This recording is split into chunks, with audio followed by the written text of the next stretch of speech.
So, do you want to immigrate to Canada and do you want to know your score before you apply? Then look no further. This video is for you. We're going to go through this form provided by the CIC to calculate our score. It's a bunch of questions that we answer, and I'll explain some of the few questions that we're going to have. Some of them are simple, others are complicated. So we're going to start with the simple question: what is your status? Married, single, divorced, widow, etc. We're gonna say never married or single. How old are you? Now, this can either be your age now or maybe your age when you want to apply. And keep in mind that it doesn't matter what age you are if you're below 30. Once you hit 30, every year after 30, you're gonna start losing points. But if you're below 30, then you're fine. So for now, we're gonna say we're 29. What is your level of education? And in here, they're referring to the highest level of education. So if you had two, three, maybe four different diplomas, what is your highest level of education? So if you had one bachelor, one diploma, and a master degree, then your answer would be master degree. And this can either be Canadian degree or from outside of Canada. Now, if you have the degree from outside of Canada, you need to get it evaluated. And how to do that is you send it to an institution. For me, I used WES, and they evaluated my diploma to the Canadian equivalent. And keep in mind that sometimes the equivalent might be below what you're expecting. So if you had a master degree in your home country where you did the degree in Canada it might not equal master degree. So be mindful of that. For now, we're gonna say I have a master degree. Have you earned a Canadian degree, diploma, or certificate?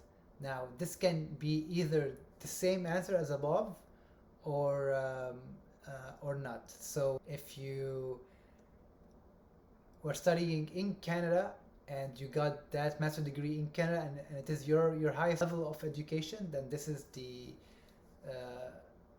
one you select. So, but if you didn't, then you're just gonna say no. If you didn't have an education in Canada, so let's say yes, I've had an education in Canada, and choose the best answer to describe this level of education.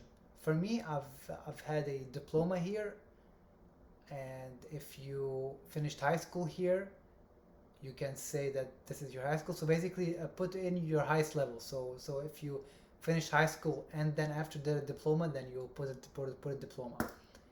So we're gonna say diploma for now. Official language, just so in Canada we have two different official languages. They're either English or French. Now, if you know both, then that's a plus. But it depends on which part of Canada are you applying. If you're applying for the English provinces, which are every province other than Quebec, you must have a test in English to prove your English skills. If you're applying for Quebec, you must have it in French. You can have it in both, but it will be French as a main language and then English as second language in Quebec, and in everywhere else in Canada, it's English first language and French as second language. And there are four different official language tests. So for English, it's either CELPIP or IELTS. For French, it's TF or TCF. So for me, I took the CELPIP. It doesn't matter which one in terms of if it matters in terms of score. It doesn't matter. So we're gonna go with CELPIP. We're gonna pick average scores of 8. We're not gonna go too low or too high.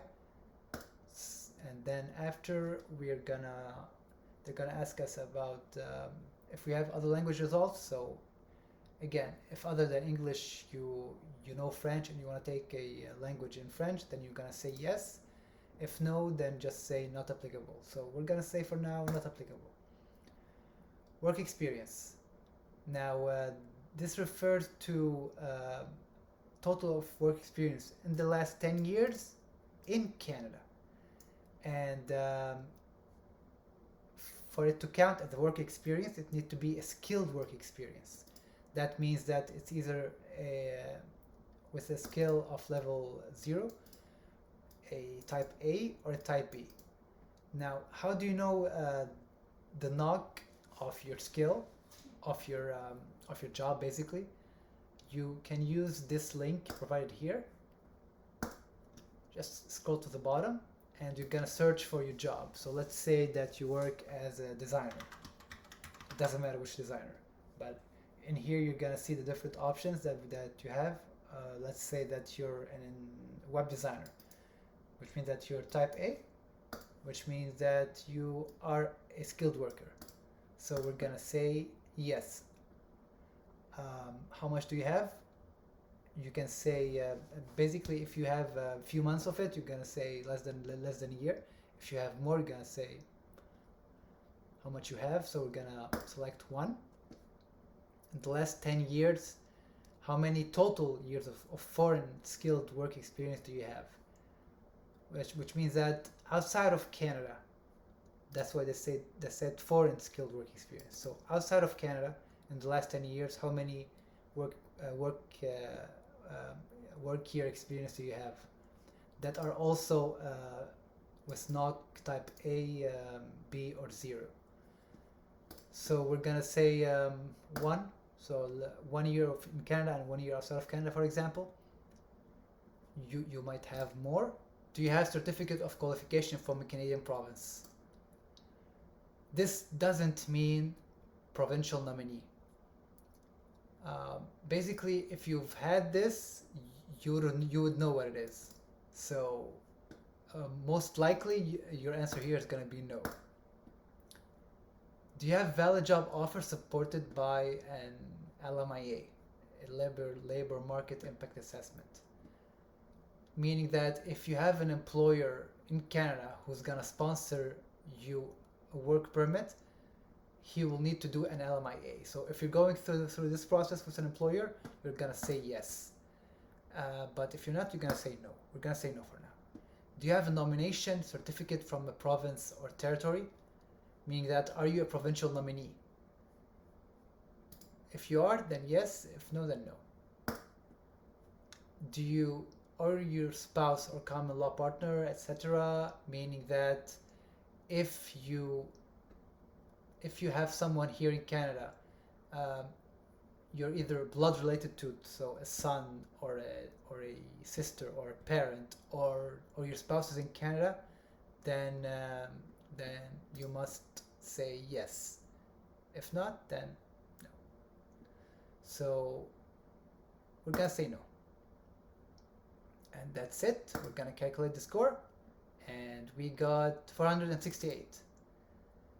Now this is depends. Well, during COVID, this score is great. You are gonna get in. But let's say that the year that was before COVID, this score was very risky. You could wait months before, or even it's risky to receive an invitation with this score. So if you want to improve your score, you have different options, but the fastest is to retake your English test. So this is easier than learning French as a second language, or even wait a year to get another year of experience on your job.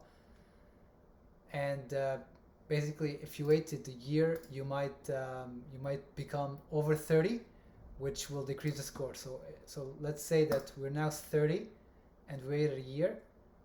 So now our point total decreased. So if we're 31, for example, I lost it. If we're 31, it's gonna be even lower. Where is it? Yeah, it's gonna be even lower. So the more you wait after 30, the lesser your chances are to become a Canadian. So your best bet is to retake the English test. So just by having a 9, we can improve our score drastically to 476. You need to focus on improving your speaking and your writing. These are the ones that you can gain the most point on. So if you have a speaking of 9 and writing of 9, then ta-da, you're most definitely in. Let's say if not the next draw, in the next 2 to 3 draws, you're gonna get it. This is a very good score. At least this is a very good score in 2021, and it was in 2020 pre-COVID. And let's say that you can get a different degree. So if your education assessment didn't add up to a master, it was a bachelor, that would decrease your score badly. I hope this video was helpful. If you had any questions, feel free to drop them in the comment, and keep in mind, if I can do it, so can you.